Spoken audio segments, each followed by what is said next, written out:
Stay. Stay.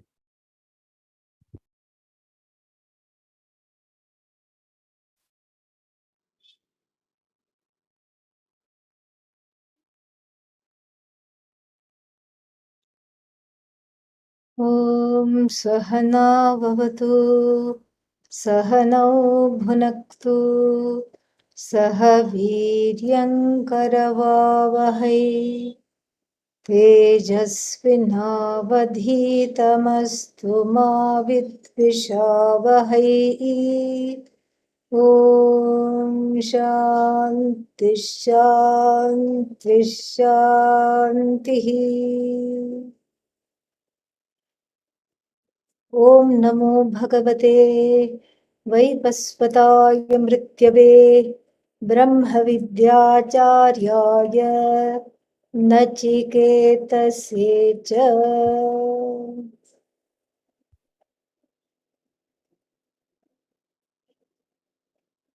words spoken in haste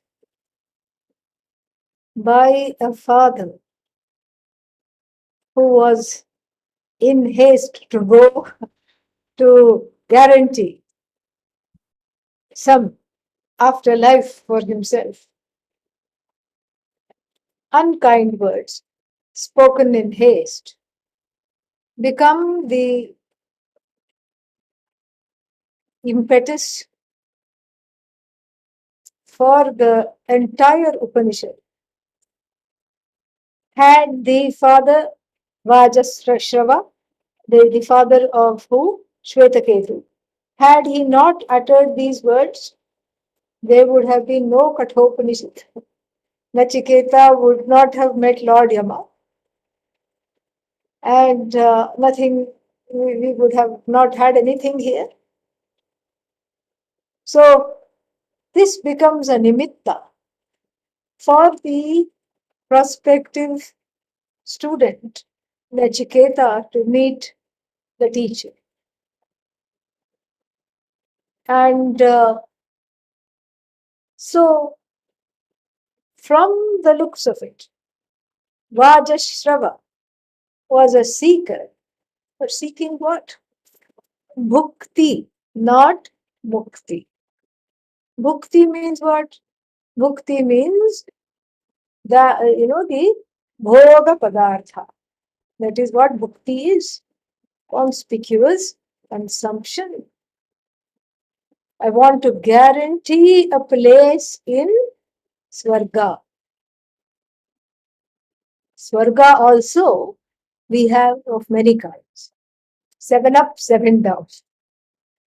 So we have Bhuh, Bhuvah, Suvah, Mahah, Janah, Tapah, and then finally Satyam.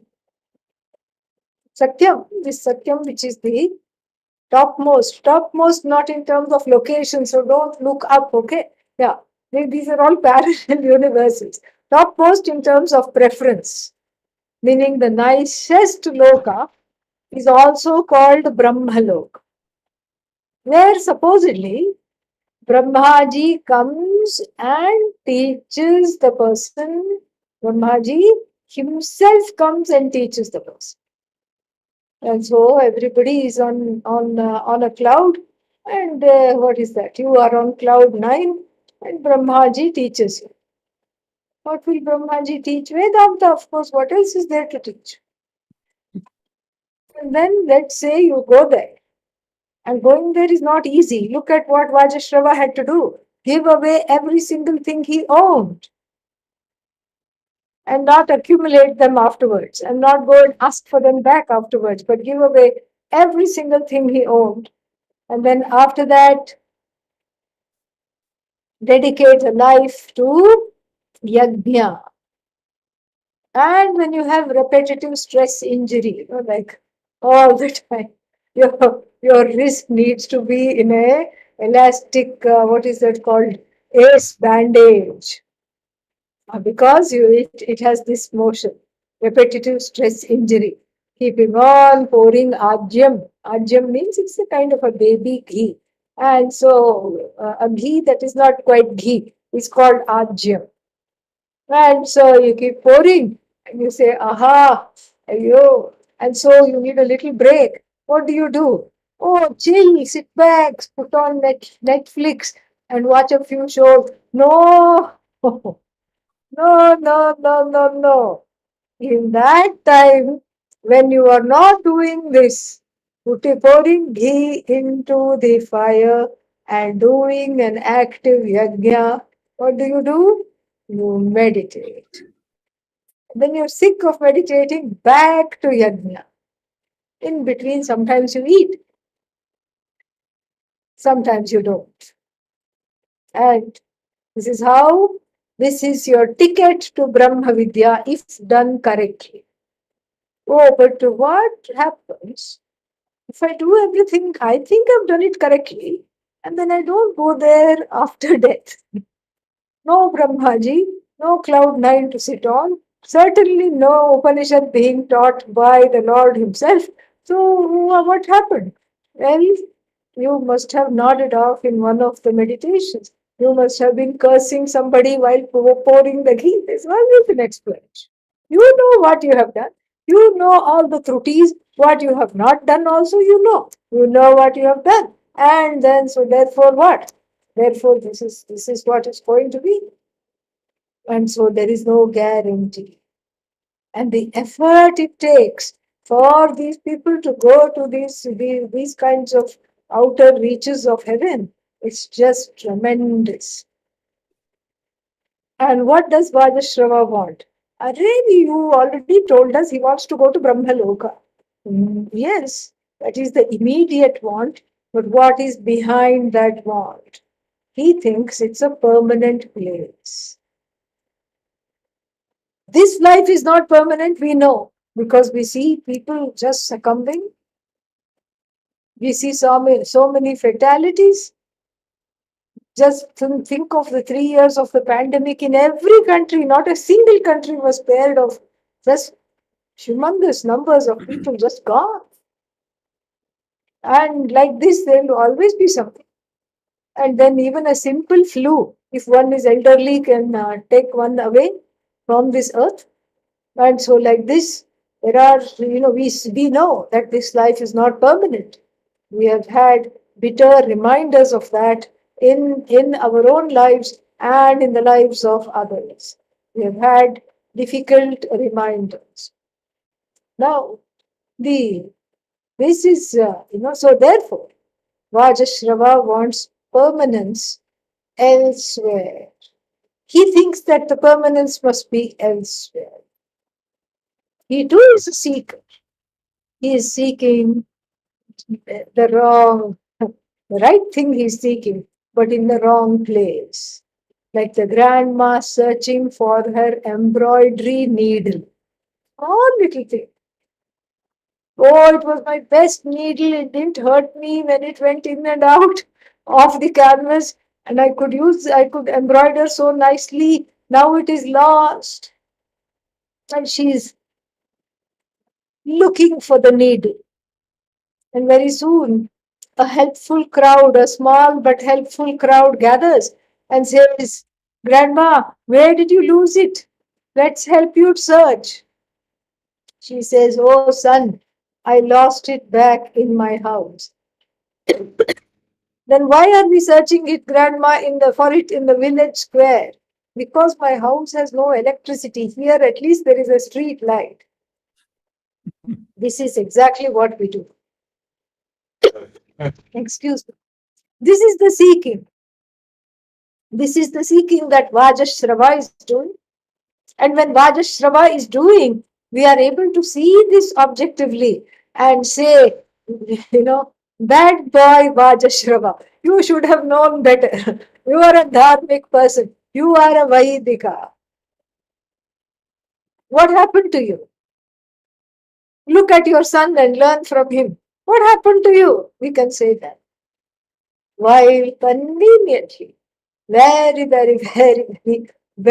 conveniently forgetting our own ways in which we are doing the same exact thing that Vajashrava did. So then we have the second gen, next gen we have. And what is the next gen? Nachiketa. Nachiketa goes, and you see that he has those good samskaras, very good samskaras. We are told that he goes there, and Lord Yama, you see behind me, is on a trip on his buffalo. What is he carrying in his right hand? A noose. That is his job. He was out on duty, wasn't there? But the house was not locked. Mrs. Yama was there. Her name is Yami. Mrs. Yama was there, and she said, oh, not many visitors come to our door. And is that a surprise? Who will go to Yama's, knocking on Yama's door? Very lonely couple. Nobody there. Nobody comes to their house. And there is no pandemic either. Death is the pandemic. Okay. Yeah. And so nobody goes there and everybody is afraid. But here is this cute boy, a small brahmachari. Come, my son, come inside. Let me give you something to eat. How do they make you so cute? Come inside. He says, oh, whoever you are, mother, I respect you, he says, but I'm here to do Lord Yama's bidding. I have been given to him. So therefore, until he tells me to come inside, how can I come inside? There is Nachiketa, by the way. Do you see him? Yeah, I'm covering him because otherwise it will be very inconvenient to teach like that. Okay, yeah. So now you get the full picture. Now back to the teaching. So Nachiketa says, I have I have given myself to him. My father has given me to him. And so until he comes and tells me come inside, I cannot do that. I cannot come inside. Oh Lord Yama, oh Goddess Yami. And she says, okay, at least eat something. I'll get you a sandwich and some milk. Come, eat something. No, nothing will, no food or drink will pass my lips until he's back. Then Yami sends him an anxious SMS. Come back, unknown boy at door. Danger, not danger from the boy. Danger because of an unattended guest. This is the thing. And she herself is very wise. And so Yama says, oh, I have to always make double rounds. Nobody's giving themselves unto me.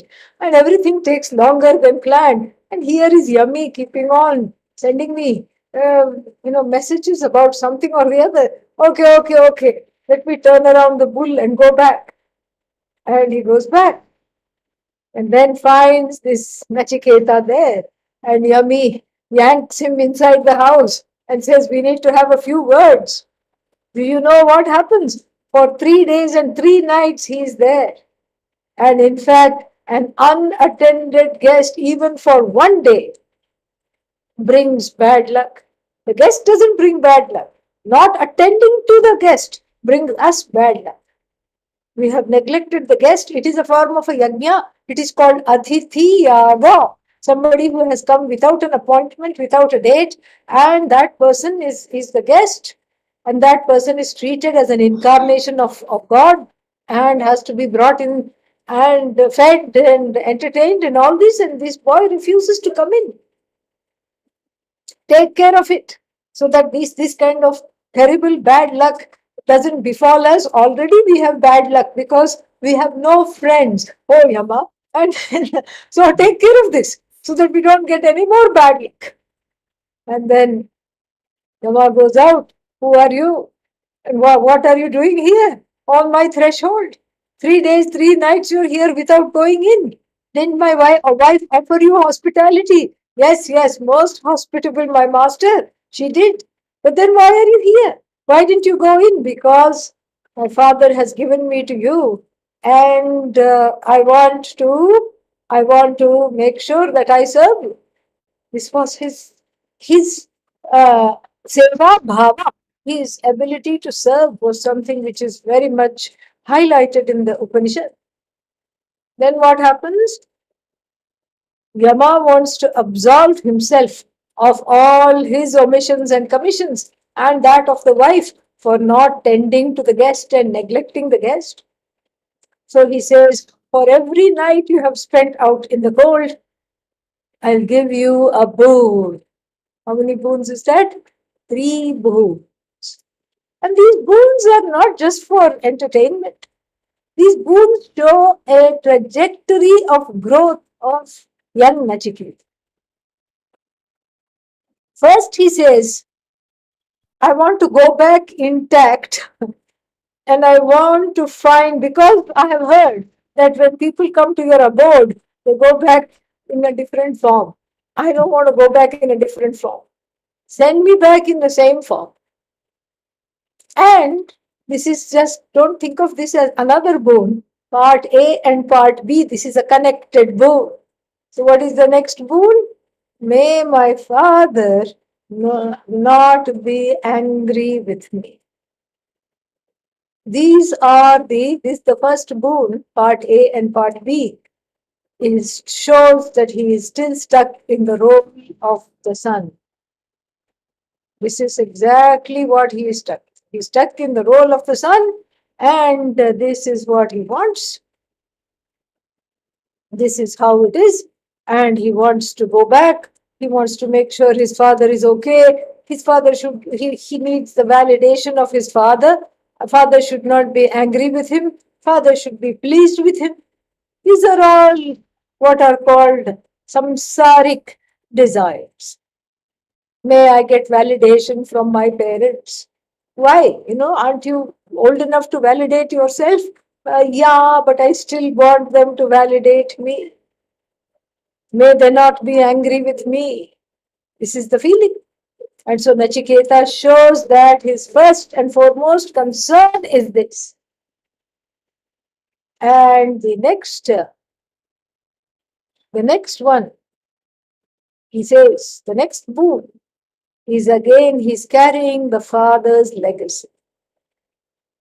What is a way of permanence, he says.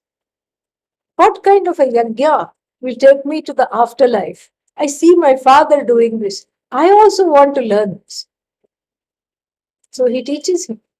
He teaches him the yajna, all how to lay the bricks and how to arrange the pit, and then after arranging the pit, how to offer the what to offer into the fire, how to offer into the fire. All this he teaches. And then he says, okay, surprise quiz. In fact, final exam. You repeat to me all the things that I told you. And Nachiketa surprises him by not leaving a single step out and repeating each and everything completely, fully, totally. He's very happy. He says, every teacher should have a student like you, O Nachiketa. Just amazing you are. In fact, he says, you are so amazing that I'm going to name this fire ritual after you. To this day, it is called Nachiketagni. Nachiketa. That is his second boon. The third boon is very mature, emotionally mature. Spiritually, the boy is all grown up. It's almost as though satiating these desires, one has grown up into asking more pertinent and spiritually evolved, grown up questions. येयं प्रेते विचिकित्सा मनुष्ये अस्तीति eke nastiti eke. What is the truth? What happens to us, O Yama, after one dies? Some people say we continue, while others say no, no, no, this is the end and you just had one life and it's gone. What is the truth?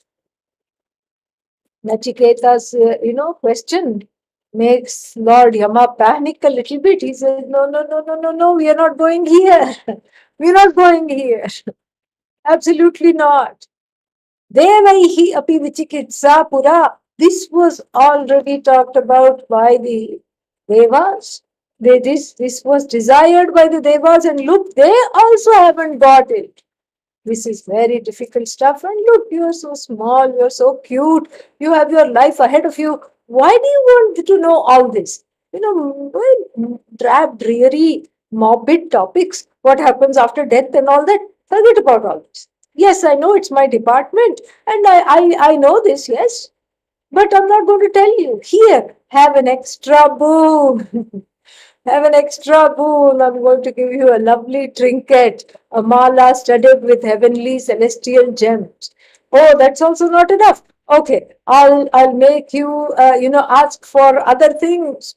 I'll make you live long. I will make you an emperor. I'll make you so famous that you won't want anything else. And I'll make you an emperor and fill your court with celestial dancers and musicians like yakshas, kinnaras, gandharvas, and dancers like Urvashi, Menaka, etc. And and then they will come with celestial instruments. And Nachiketa says, you know what? I don't want all this. In fact, the more I think about it, the more I think it's a bad idea. Jarayanti tejaha indriyanam. He says the sense organs all just get very, very, very tired and they die away. And I can't even, after a little while, I can't, overindulging in all these things, I can't even enjoy anything because the eyes stop seeing properly, the ears stop hearing properly. Keep your dancers with you, keep your musicians with you, keep your music and dance with you. Don't lead me on this song and dance. Tavaiva Vahaha, Nritya Gite. Vahaha means he also promised wonderful cars, heavenly cars. He said, I don't want cars. I want to know what is this karma? What happens at this end of the life? What is this all about? This is what I want to know. And and in a moment of candor, Lord Yama says, you have surpassed me. You have surpassed me. Because all these objects of desires, which would be very delectable to the population at large, you have unequivocally shunned each and every one of them. And in a moment of candor, he says, Oh Nachiketa, it was more than what I could bring myself to do, even though I was older than you. Janami aham shevadhihi anityam nahi अध्रुवैः प्राप्यते हि ध्रुवं तत् ततो मया नाचिकेतश्चितोऽग्निः अनित्यैः द्रव्यैः प्राप्तवान् अस्मि नित्यम्. There is a lot of intellectual honesty on part of the teacher, Lord Yama. And he says, Janami aham. I knew that everything was impermanent. I knew that the celestial world of heaven, etc., was also impermanent. But I thought, what would it be like to have a life of a celestial? Shevadhi means the treasure. I knew it was anitya. I knew it was not permanent. I knew it was impermanent. Why did I know that? Because offering ghee and offering all these kinds of things, whatever it is, offering that, how will I, and how much ghee can I offer? Limited amount, finite amount. How much puffed rice balls I can offer? Finite amount. How much fire logs can I offer? Finite amount. How long can the yajna be? Finite. And how can you expect the infinite from the finite? The infinite is not a product. In fact, it is uncreated and it is never away from me. I kind of knew this. And I knew adhruvaihi adhruvaihi prapyate hi na dhruvam tat adhruvaihi. by things that are temporary, by the means, temporary means. I do not get a permanent end. Janamyaham. I knew. Tataha Maya. In spite of this, by me, this Nachiketa Agni, which is named after you, this Agni Chitaha, 3 times. 3 times I did the Nachiketa Agni. And look at me now. Anityaihi dravyaihi. I have become a long-lived celestial. Anityaihi dravyaihi. Using impermanent means, I have gained a kind of a sarcastic permanence. I wanted to be a celestial, but what happened? I am now the I am now dealing with the CEO of the warehouse of all transmigratory souls. That's what I am. From the warehouse of various jivas. And I have to take each one, bring them back here to the factory, polish them up, put them in a new box, and put them on the assembly line of rebirth, rebirth, rebirth, according to their own karma, actually. And then 1 in a million. No birth, finished, done. So this is my this is my lot. You have in fact surpassed even me. You have totally surpassed me. And you have asked for this knowledge, which is which is just so rare. And we see it is rare because Nachiketa is so young. And then he has, in a way, gone through several lifetimes in the course of these 3 boons. He has evolved, he has grown up emotionally, and his desire for this knowledge is unshakable. And from seeing Nachiketa, we see that there is something that we also have to bring to the table of this exchange. What kind of an exchange? It's a very unequal exchange. Exchange between the teacher and the student. There is no exchange. There is just a receiving and there is a giving.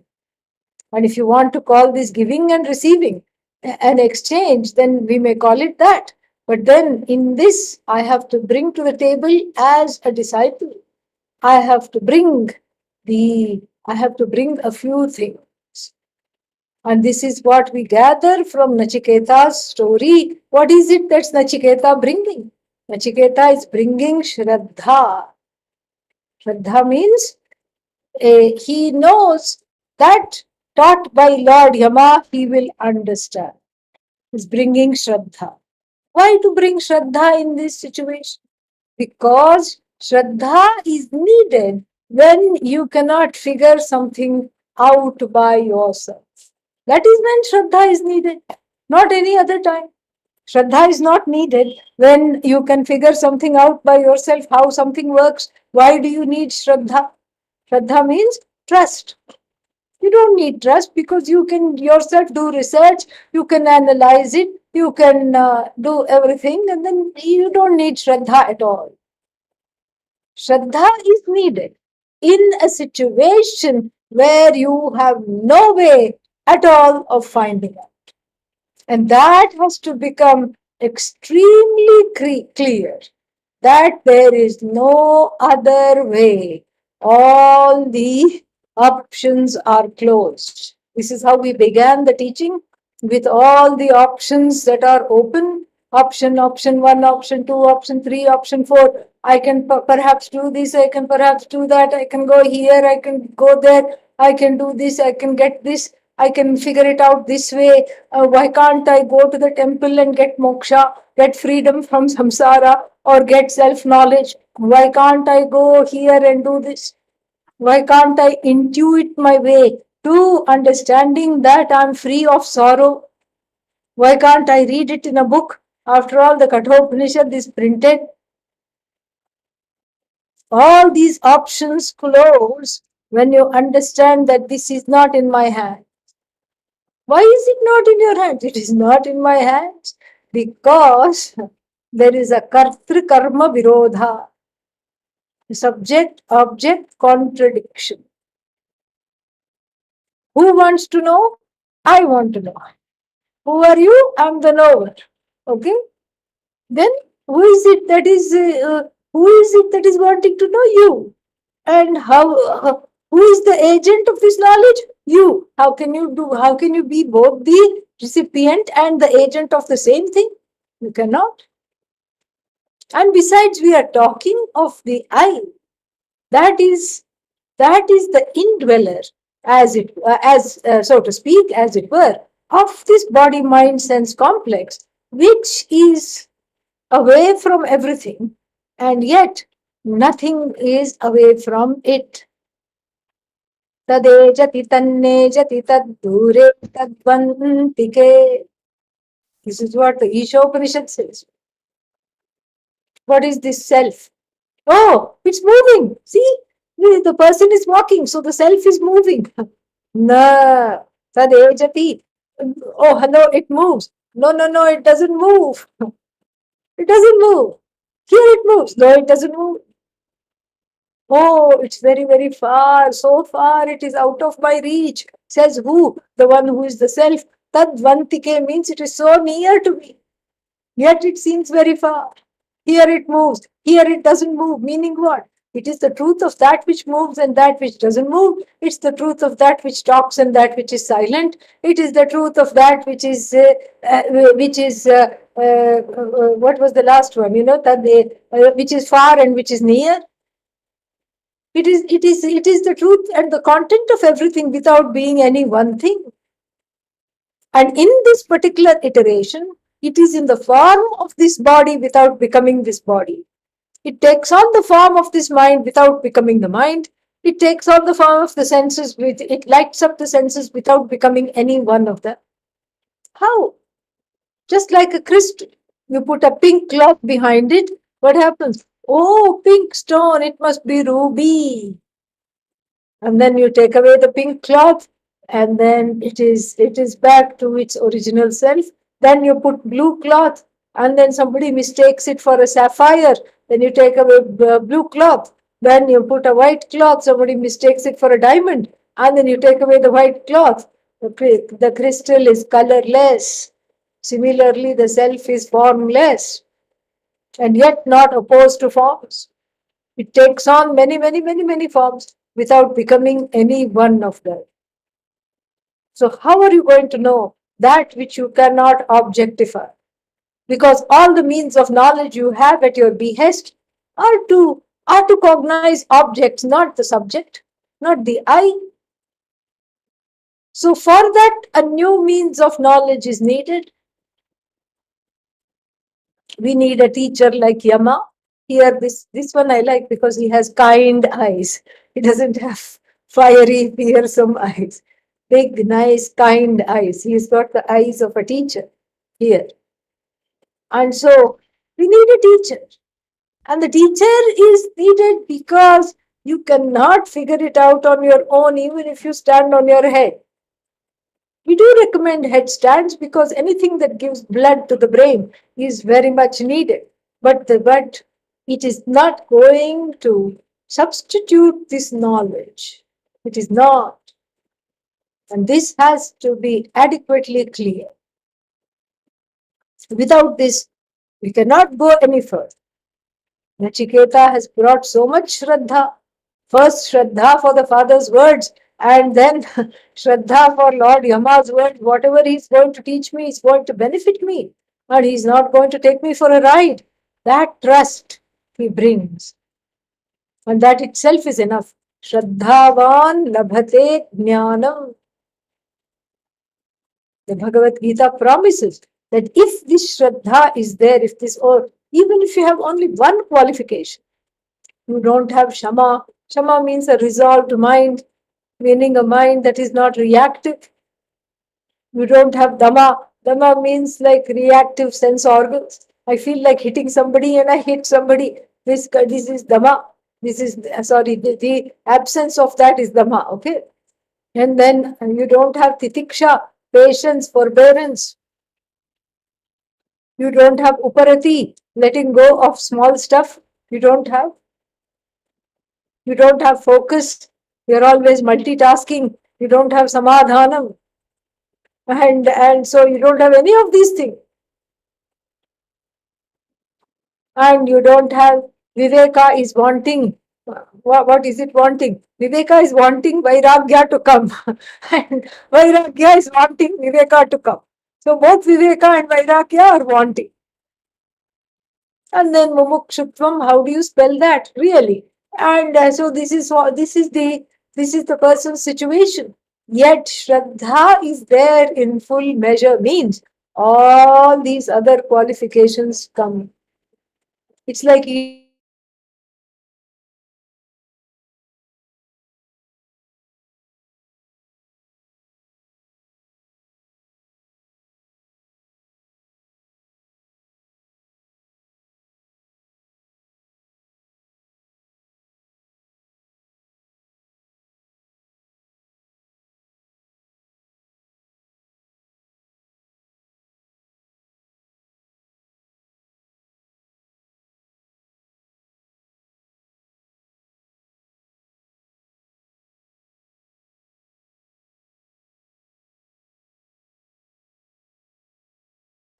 Sorry about that. Looks like we lost connectivity briefly, but we are back.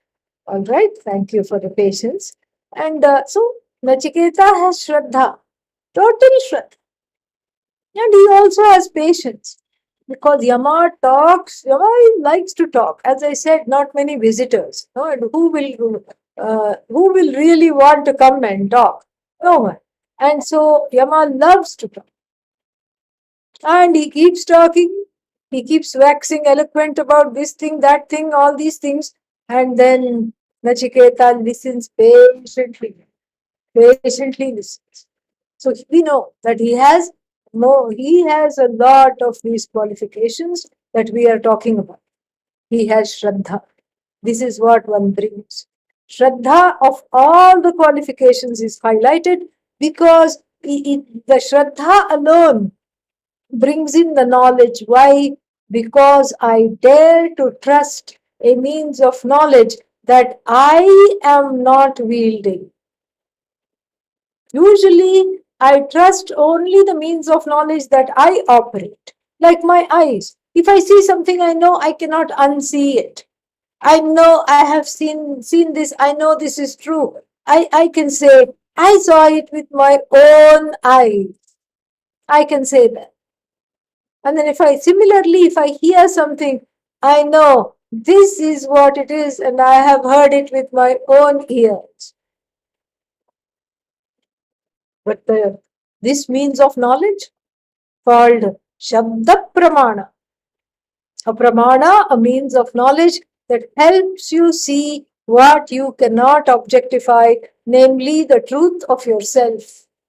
That you are not just confined to this body mind sense complex, you are all pervasive, you are limitless. You are limitless sentience, you are limitless knowledge, you are limitless existence, and you are just everywhere. And Sarva Vyapi, you are in every body, you are not just in this body. To understand this is not possible by oneself. Something I have to trust. I have to trust a source of knowledge that is coming from elsewhere rather than just from me. Why should I trust that? Because that's the only way to know. The antidote to self ignorance is self knowledge, and that is indeed the only way to know. But this is very difficult for people. As soon as you say Guru, suddenly some hives come and one feels like scratching. Guru allergy.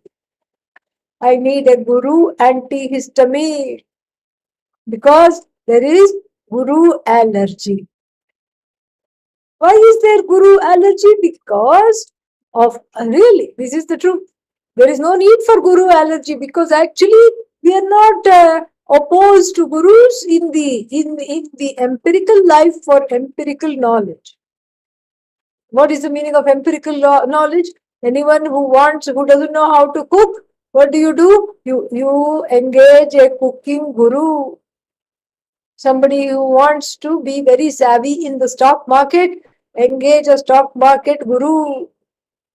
I don't know public speaking, engage a public speaking guru. I don't know ballroom dancing, engage a cha-cha-cha guru. No problem. I don't have any problem seeking help in these day-to-day things. But when it comes to the most important source of knowledge, which is myself, which is me, there I have all kinds of hesitancy. Oh, how to trust. Oh, I want to do research. I want to Google the Guru. In fact, Upanishad says, please Google the Guru. Oh, Upanishad time also there was Google? No, but there was word of mouth. That was the Google.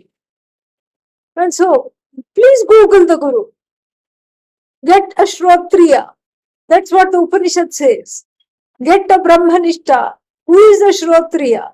And if you have to choose between the two, Shrotriya and Brahmanishta, get the Shrotriya. Shrotriya means one who comes from a sound lineage, who has been taught by his guru, who has been taught by her guru, his guru, her guru, his guru, all the way to Bhagavan. Shrotri. Brahmanishta, who doesn't have a lot of irons in the fire and who is able to be just immersed in Brahman. This is very hard to know whether the guru is immersed in Brahman or not. You can't go and sit in the mind of the guru. You can't go sit in the head of the guru. Actually, that is what one of the characters in the Mahabharata did. A sannyasini by the name of Sulabha.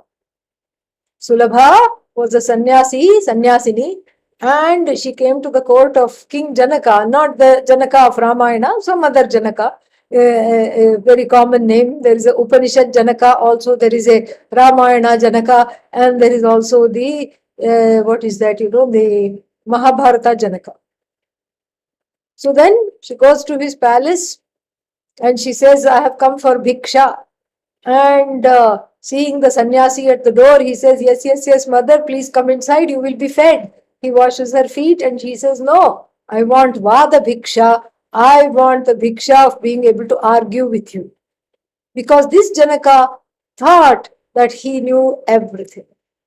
He was he was really very well revered in the society and everything.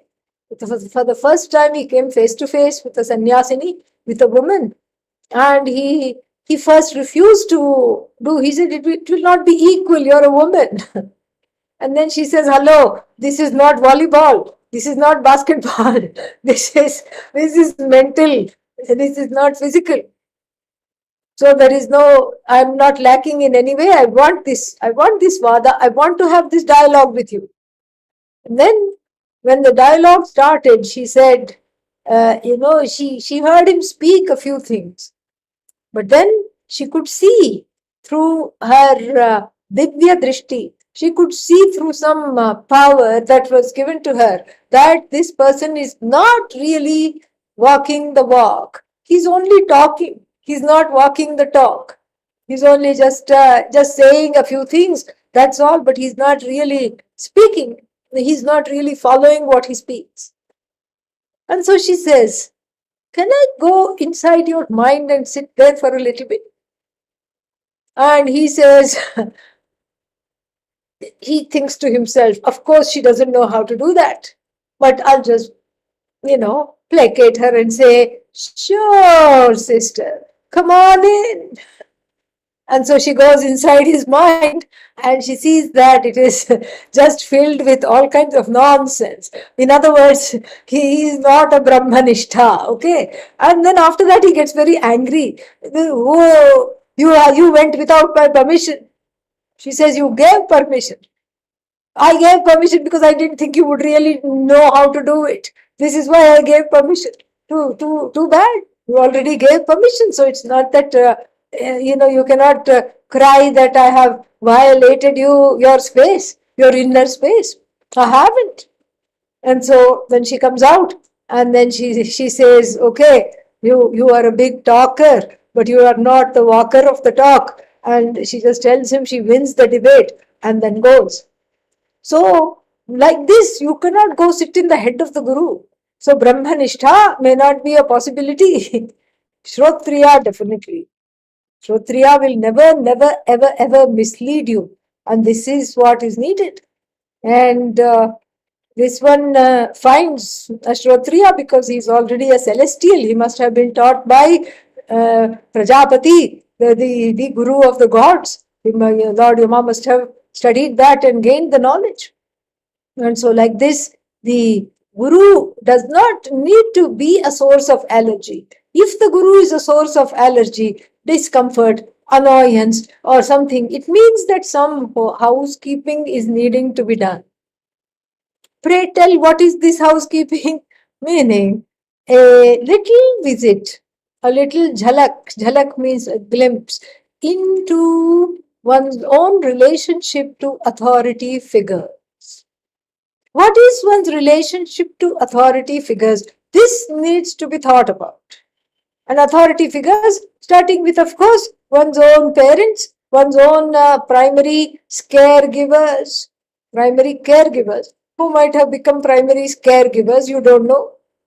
And so strict father, unavailable father, and then inconsistent mother. All these things make it very difficult to trust another being because that trust was violated in childhood, and giving rise to a difficult or a heavy unconscious. The unconscious mind cannot see past the parents. So the cataract of the primary caregivers determines how I see the world. And that's why the guru becomes a source of, source of testing. I want to test the guru. I want to keep on. So that what will you do? I'll become testy, and then I want to do this. I want to do that, because actually two people approach the guru, not one. A split personality approaches the guru. One wants to be hugged and one wants to be validated, while the other one seeks Vedanta knowledge. So the guru should have in one hand a rattle. Why? Because the baby is very rattled. Okay. And so the guru should have in one hand a rattle and in another hand Upanishad Bhashya. And and they have this noise maker to quieten the baby in one hand, and from the other book, from the other hand, reads the Bhashya, explains the Bhashya. This is how it is. Often the gurus are, the student tries to make the guru into a babysitter. Love me, hug me, hold me, pay attention to me. You're looking at that one. What about me? This is all childhood issues. This is a useless use of the teacher. This is totally useless. Because these feelings are not connected to the teacher at all. They were there before. In the presence of the teacher, they come out. Oh, how inconvenient. Why do they come out in the presence of the teacher? Because it is safe. It is finally safe enough to feel unsafe. That is why they come out. But now that they are out, one has to do some housekeeping. Just like Nachiketa grows up in the space of 3 boons, one has to do some housekeeping. One has to keep on separating the teacher from the previous experiences. That's why we say the teacher is an incarnation of Bhagavan. Because what is Bhagavan? That which is infallible is Bhagavan.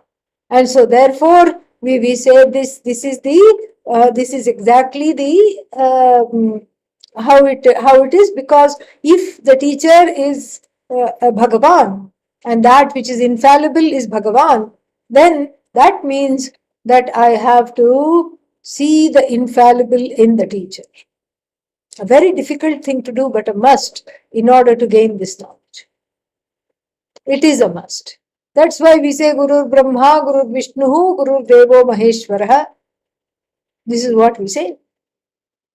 So that we don't project our annoyance our fears coming from the past onto the teacher. And then we don't fault find the with the teacher. We don't say you are not teaching properly. Last class, at least there were 5, 6 jokes. This class, not even a single joke. This is you don't tell the teacher how to teach. You don't do this. And so you keep the teacher, the relationship with the teacher, much as you would with a therapist. With a therapist, you don't hang out with the therapist. You don't say, you don't slap the therapist on the back and say, yo, let's have coffee. Same thing with the teacher. We don't do that. We don't do that because you can do that with many other people. If you have feelings like doing that, that's okay. That's not a problem. But just find a new friend. That's all. That's all. Find a friend who also wants to do that perhaps, and then so you can talk about it. That is the solution here. It's okay if you want to do that. That's just a feeling. Let it pass. Let it go. Let it just come back to the present. Why did I seek this person? In order to study with this person. So it is incumbent upon me to keep the relationship pure. Only pure means only for the sake of teaching, no other thing. Just like in therapy. It's safe only because I use this just for the teaching. That is why in the therapy situation also I use it just to process the feelings that come up. So here also I use this just for the teaching. No other thing is being put here in order to make the situation more murky. The murkier the relationship, and the more the projections upon the teacher based on my own past and my own fears and my own tears and my own experiences, those projections will obfuscate the transmission of the knowledge, will interfere with the transmission of the knowledge because I can no longer trust the teacher. The extent to which I validate the teacher is a validation of me, is the validation of the knowledge.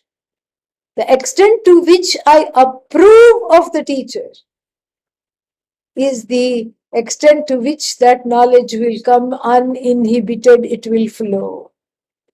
As soon as some disapproval comes and darkens the situation, like a rain cloud, makes the situation gray and heavy, the transmission dries up.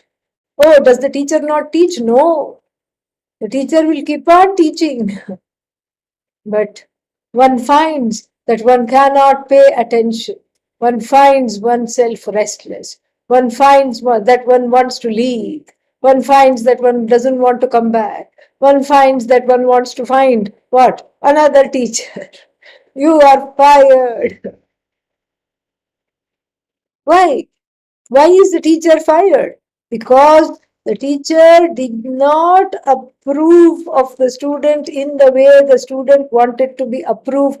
In other words, the teacher did not cater to the raga and dvesha of the students. That is why. That is why there is this tendency to run away from the teacher, or there is a tendency to cling and make the teacher into a surrogate mommy, daddy, foster mommy, foster daddy. This is what it is, because one wants to be parented all over again. So both these situations must be avoided. We see this in Nachiketa. Nachiketa does not see Lord Yama as another daddy. Sees him as a teacher.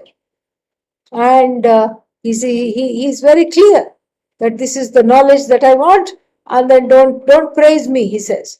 Don't talk to me and give me a swollen head. Just teach. Tell me this. Tell me what I need to know, and tell me what is this what is it that I have to understand.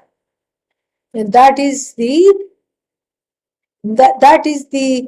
importance here, because this knowledge is heavily guru dependent. And why is it guru dependent? dependent. It is Guru dependent because there is no other way of gaining it. But the Guru is not teaching the knowledge. The Guru is merely removing the ignorance that we have been talking about. The Guru is the remover of self-ignorance. The Guru does not drill a hole in the head and put some knowledge there. No, the knowledge already is, and it is non-separate from you. But there are things in the way that inhibit that vision and that understanding, and those things are the broods, the children, the grandchildren, and the offspring and the offspring's offspring of Atma Ajnanam, and those are taken away, leaving you to shine and leaving you to be non-separate from Ishvara, non-separate from the Guru. Ishvaro Gururatmeti Murti Bheda Vibhagine Vyomavat Vyapta Dehaya Dakshinamurtage Namaha. There is a very nice chant which we chant sometimes at the beginning of the class.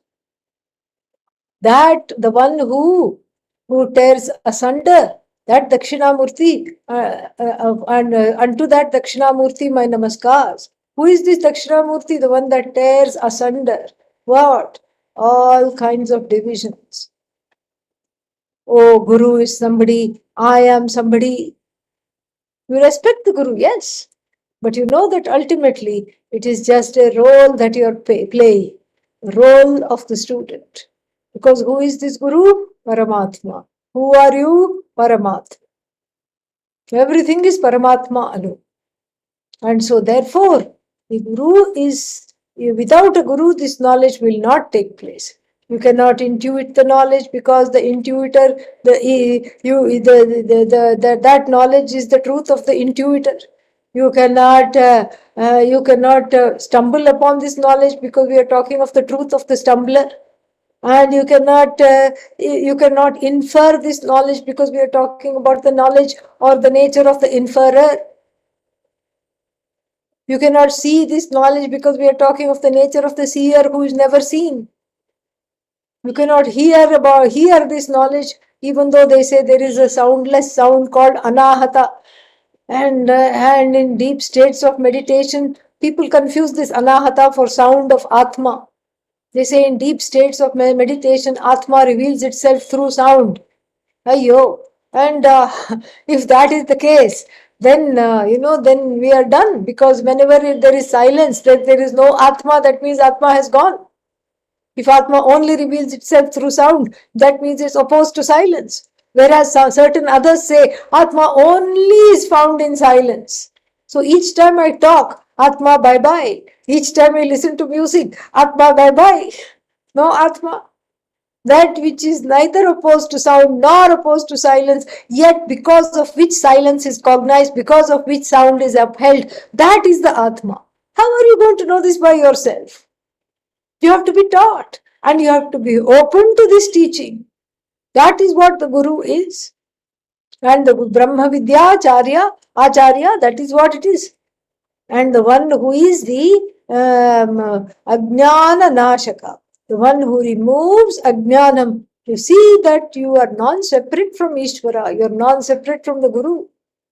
So this is a very, very sacred and a relationship that is a real must.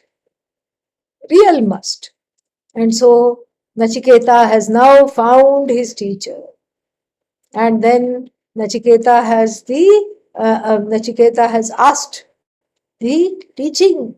What is the teacher? What does he says? He puts it very, very beautifully. And he says, Anyatra dharmat, Anyatra adharmat, Anyatra asmat, Kritat akritat, Anyatra bhutat cha bhavyat cha, Yattat janasi tad vada.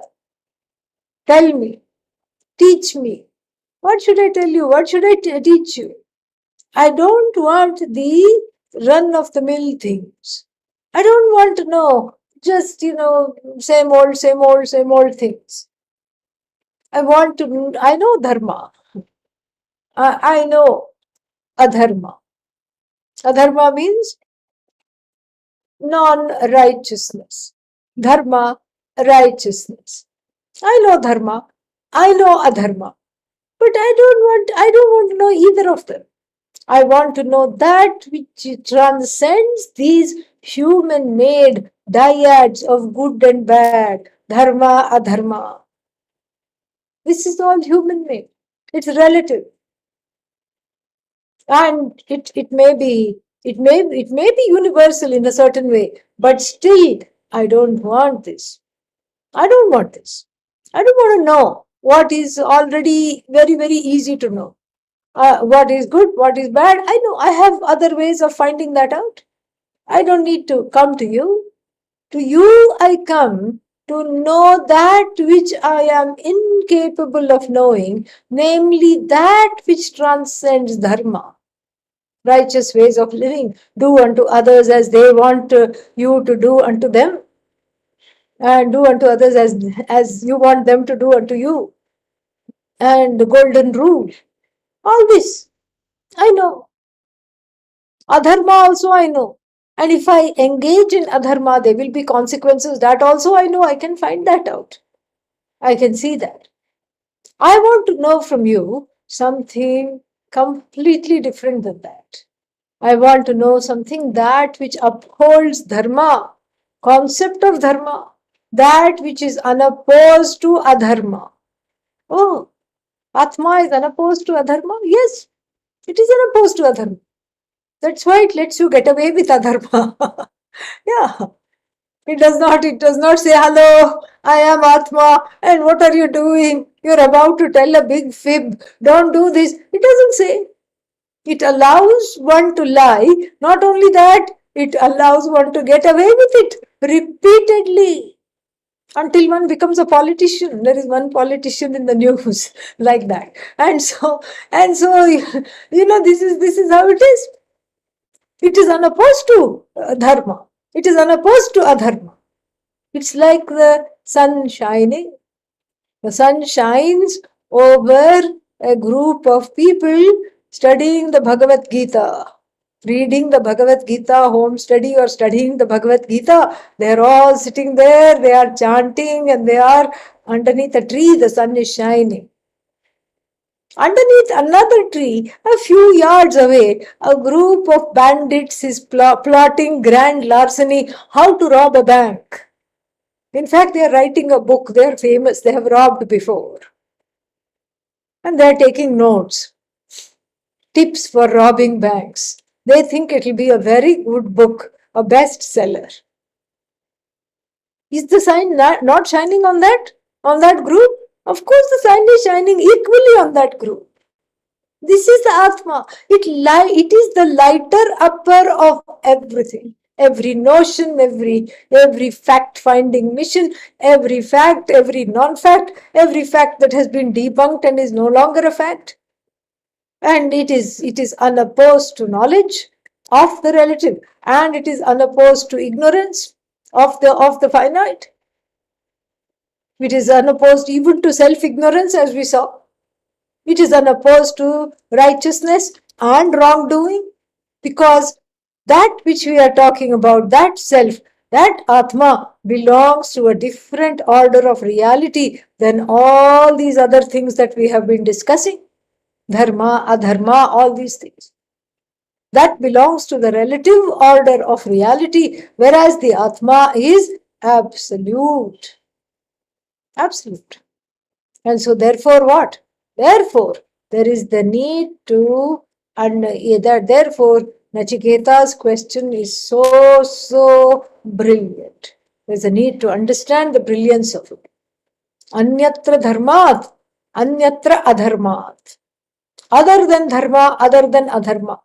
That which does not fall into this dyad, because then it will, if it is dharma, then it is not adharma. If it is adharma, then it is not dharma, it is finite.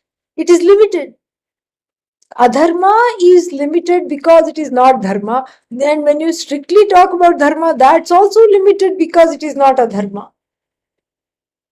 So I want that which is limitless. So tell me something that is neither dharma nor adharma nor this dyad in which it is caught. Then he says, Anyatra asmat Kritat akritat. Show me something that is that is that is separate from the created and also the uncreated. Uncreated means the Maya Shakti, Hiranyagarbha, waiting to as a potential. Uncreated from the standpoint of it being a potential. It's a potential, but it is uncreated, as yet not yet created. So everything that is created and all the things that are uncreated, like Ishvara, Maya, etc. What is something beyond that? Oh, how can you say there is something beyond Ishvara? Not beyond Ishvara, beyond Ishvarahood, beyond that mantle of causality which we put on that same Atma and call it the cause of the universe. This is a Mahavakya. Beyond that mantle of causality, what is there? If you take away the crown of the king, is the king still a king? No, the king will not even be recognized on the street. If you take away the crown of Ishvara, which says cause of the universe, the crown is the causality, is an imbued as though projected causality. And that causality is removed. And what is there is just Satchidananda Atma, limitless, sentient, existent I. That's all that remains. Same thing if you cognitively remove the trappings of this identification with the body mind sense complex, then what remains is Satchidananda Atma. That's all that remains. And so, therefore, this is something which is extremely important to understand. That the next part of the question, Nachiketa's question, has to do with understand. He already knows that the created and the uncreated, Ishvara uncreated, and then the Jagat created. There must be something that ties the two together that is neither created nor uncreated. There must be the truth of both of them. And so tell me that. Then finally, Anyatra bhutacha bhavyacha. Tell me that which is neither the past nor the future. And then by the use of the extra cha there, the present also is included, which is not the present either. That which is beyond time, beyond space, beyond time, that which is not coming under this past, present, future, all these things, they are so arbitrary. What is the past? Where is the past? You don't think of the past in the past. You think of the past in the present, which is very ironic. And a series of presents become the future. A series of presents have become the past. And the present itself is not really there because it is quickly becoming the past or the future. And that present is nothing but the observer of that present, which is you. The observer of time is timeless, is you. So show me that timeless one. I don't want the past, I don't want the present, I don't want the future. I want that which is totally timeless. That is what I want. And then so show me that. Yad vadasi, yad janasi, tad vada. What you know, you please teach me right now. This is what he says. Very, very beautiful question. And Lord Yama is just floored by how grown up this question is.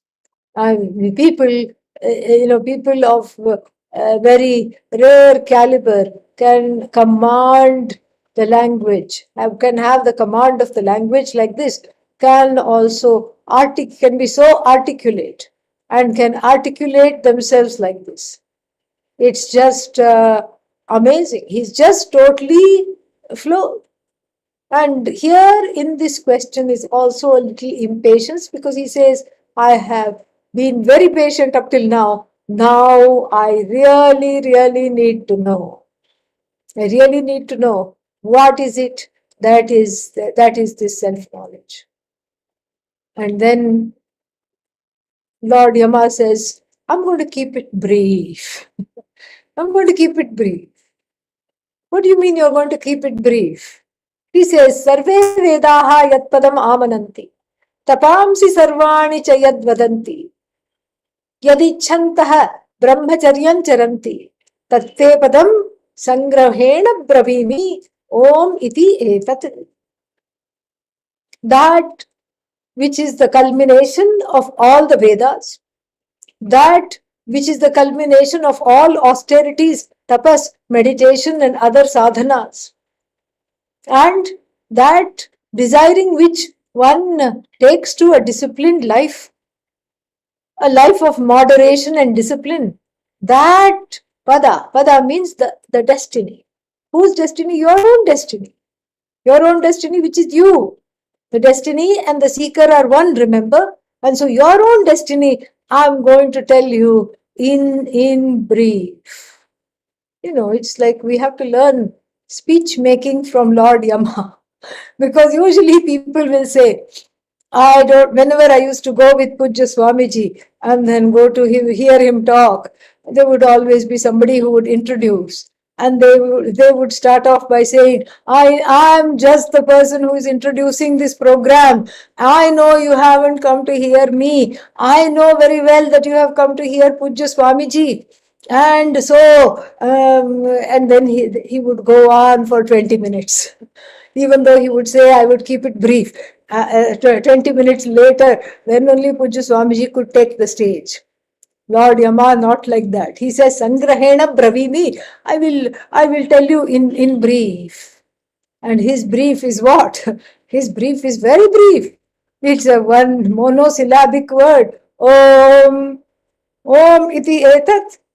That Om is your home. That Om is Sachidananda, and that Om is the truth of the sleeper, waker, and dreamer. That Om is the truth of the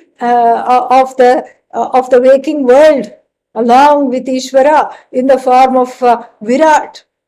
That Om is the truth of the world in repose, in Pralaya. All that is there is Ishvara. That Om is the truth of the dreamer and the dreaming world in the form of the ever creating Maya, Hiranyagarbha. And that Om is the articulation of the Jagat, the projection of the Jagat, like the song of Bhagavan. And when that song stops, that is also indicated by the word Om. And that Om is you. This is what he says. Very, very beautiful. And now, of course, a very important question awaits us. How to assimilate this? What is it that I have to do to assimilate this? How to get there? Thankfully, we have a couple of other sessions. We will see that. Om Purnamadah Purnamidam Purnat Purnamudachyate Purnasya Purnamadaga Purnamevavashishyate Om Shanti Shanti Shanti Harihi Om Shri Gurubhyo Namaha Harihi Om